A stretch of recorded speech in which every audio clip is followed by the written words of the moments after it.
வணக்கம் நண்பர்களே, இந்த வீடியோவில் 27 நட்சத்திரங்களுக்கான மலர்கள் பற்றி பார்க்க இருக்கிறோம். இந்த மலர்களை ஒவ்வொரு ஆலயத்திற்கும் செல்லும் போதும் பயன்படுத்த வேண்டும் என்று சொல்கிறார்கள். அதாவது இறைவனுக்கு இந்த மலர்களை சூட்டி வணங்க வேண்டுமா.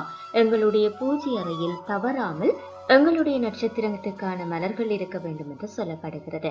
அலுவலகத்திலும் தொழில் செய்யும் இடத்திலும் வியாபார தளங்களிலும் இந்த மலர்களை வைத்துக் கொள்ளலாம். இங்கு குறிப்பிடப்பட்டிருக்கும் நட்சத்திரத்திற்கான மலர்களை தெய்வ வழிபாட்டில் அவசியம் பயன்படுத்த வேண்டும். எந்த ஆலயத்திற்கு சென்றாலும் இந்த மலர்களை பயன்படுத்துவதும் வீட்டு பூஜை அறையில் வைத்திருப்பதும் மிகவும் நன்மை அளிக்கும் என்று சொல்லப்படுகிறது.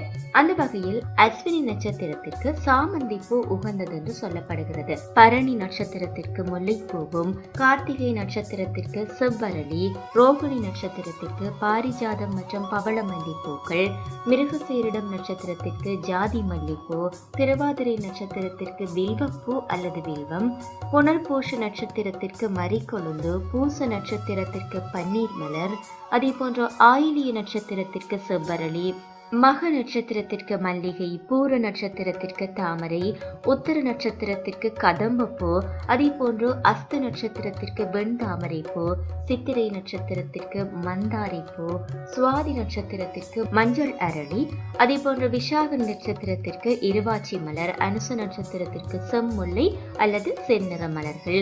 கேட்டை நட்சத்திரத்தில் பிறந்தவர்கள் பன்னீர் ரோஜா பூக்களை பயன்படுத்துவது நல்லது என்று சொல்லப்படுகிறது. அதே போன்று மூல நட்சத்திரத்திற்கு வெண் சங்கு மலரும், பூராட நட்சத்திரத்திற்கு விருட்சி அல்லது இட்லி பூவும் பயன்படுத்தப்படுகிறது. உத்திராட நட்சத்திரத்திற்கு சம்பங்கி, திருவோண நட்சத்திரத்திற்கு ரோஜா, அவட்ட நட்சத்திரத்திற்கு செண்பகம், சதய நட்சத்திரத்திற்கு நீலோத்பவம், பூரட்டாதி நட்சத்திரத்திற்கு வெள்ளரளி, உத்திரட்டாதி நட்சத்திரத்திற்கு நந்தியாவட்டம், ரேவதி நட்சத்திரத்திற்கு செம்பருத்தி ஆகிய மலர்கள் தான் இந்த 27 நட்சத்திரங்களுக்கு உரிய மலர்களாக இருக்கிறது. மேலும் இது போன்ற வீடியோக்களை பார்வையிட வணக்கம் லண்டன் யூடியூப் சேனலை சப்ஸ்கிரைப் செய்யுங்கள்.